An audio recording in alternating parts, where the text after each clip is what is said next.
Hello mga idol, welcome back to my channel. Ang gagawin ko nga po pala ngayon mga idol magdodrawing ho ako. Ito po mga idol. At ayan na nga po mga idol, sinisimulan ko na ho yung pagdodrawing. Susubukan ko kung marunong pa ako dahil matagal-tagal na rin ho akong hindi nakapaghawak ng lapis. Puro na lang ho piko yung nahawakan ko at saka yung sandok. Yan po naisip ko mga idol na i-drawing dahil may nakita po ako na kagaya niyan na i-drawing ko. Nagandahan po ako kaya naisipan ko na i-drawing yan. Sana ho mga idol tapusin yung panoorin ito. Maraming salamat po sa inyo mga idol. At yan na nga po mga idol, ginagawa ko na po yung bahay sa ibabaw ng kahoy. Ginagawan ko na po ng bintana.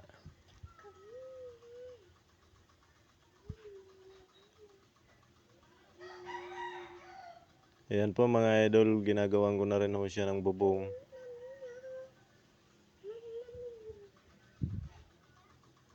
At syempre, ginawan ko na rin ho ng pintuan.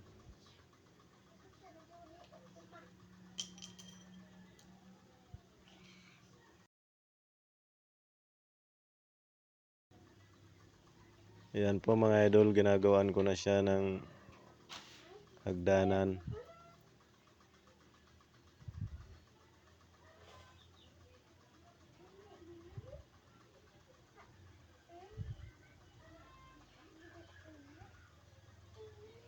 Medyo matagal-tagal rin ho kasi mga idol na mag-drawing dahil sa isip ko lang ho ito na i-drawing.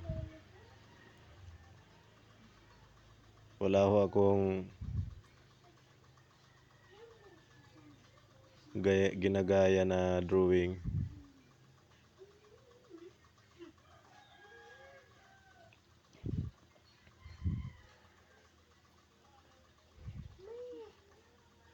At ayan na nga po mga idol, ginagawan ko na siya ng hagdanan. Yung hagdanan na po yan mga idol gawa lang ho yan sa kawayan. Yan po yung gagawin ko mga idol.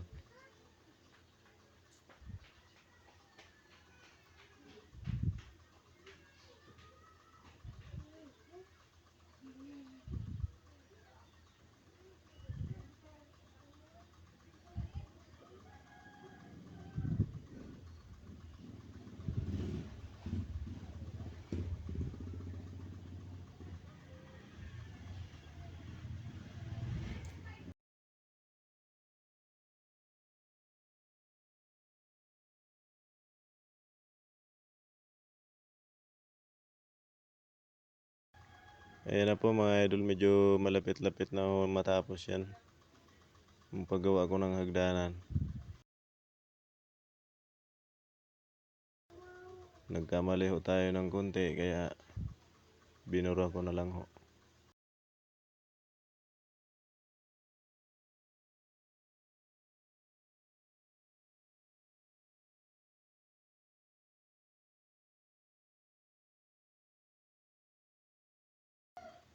Abangan nyo ho mga idol yung susunod ko na i-drawing. Pag medyo hindi na ho tayo busy. Marami ho kasing ginagawa mga idol. Ayan na po, ginagawan ko na siya ng tiris.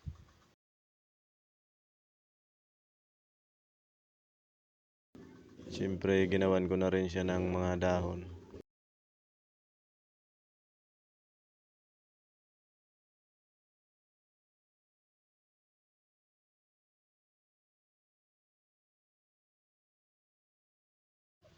At ayan na nga po mga idol, ginagawan ko na siya ng upuan at saka puno ng saging para mas maganda po tingnan sa baba.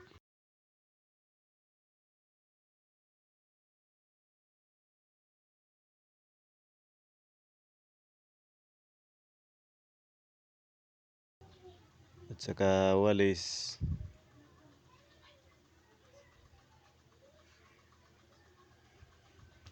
At dyan po mga idol gagawa tayo dyan ng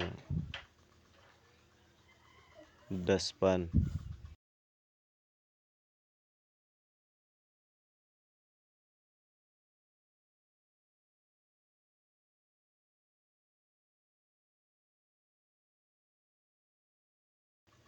Kung natatanaw nyo po mga idol, iyan po yung ginawa ko na palayan.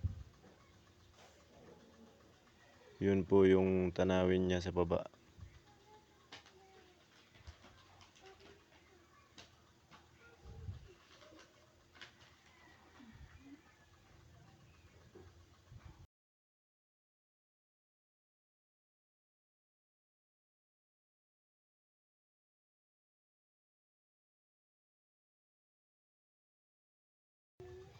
Ayan po mga idol, medyo malapit na matapos yan at kukulayan na lang ho natin.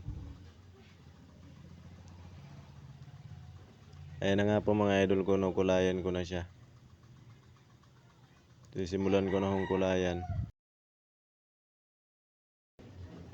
Yung problema nga lang mga idol, kasi yung gamit ko na pangkulay, watercolor lang ho mga idol. At saka yung brush ho na dala nito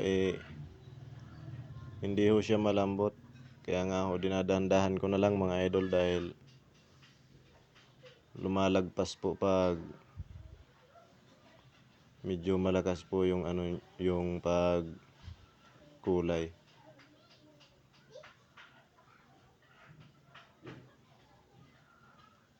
Para mas maganda po yung kinalabasan, dinadahan-dahan ko na lang ho. Ayan po mga idol, kinukulayan ko na po yung puno.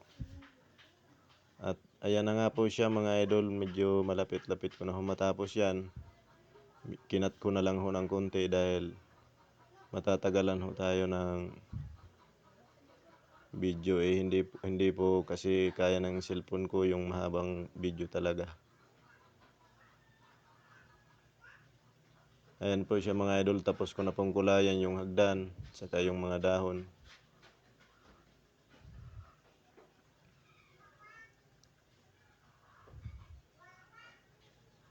Saka yung mga puno ng saging. Yan, kinukulayan ko po yung upuan. Wala ho kasing ibang maikulay dahil iilang kulay lang ho itong watercolor na ito.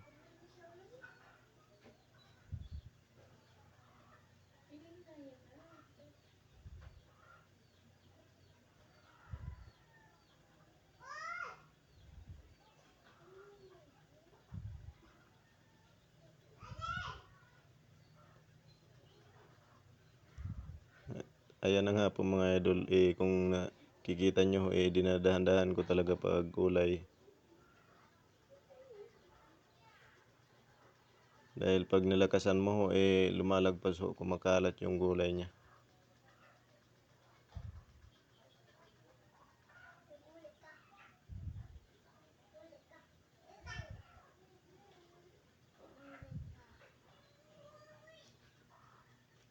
Ayan po mga idol, yung bubong niya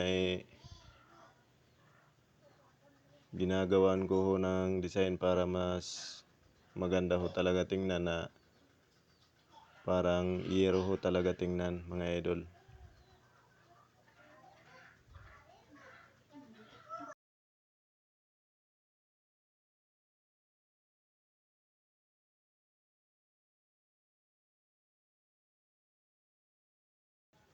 Sana nga ho mga idol, balang araw makagawa rin ako ng totoong bahay na kagaya niyan mga idol.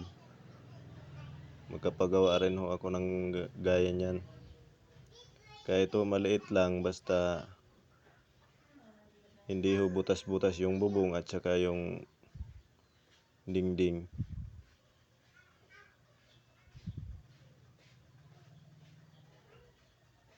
Ayan po mga idol, medyo malapit na natin matapos ito. Maraming salamat po sa inyong panonood mga idol. At ayan na nga pong kinalabasan mga idol. Inuulit ko ho, maraming salamat po sa inyong panonood at God bless po sa inyong lahat.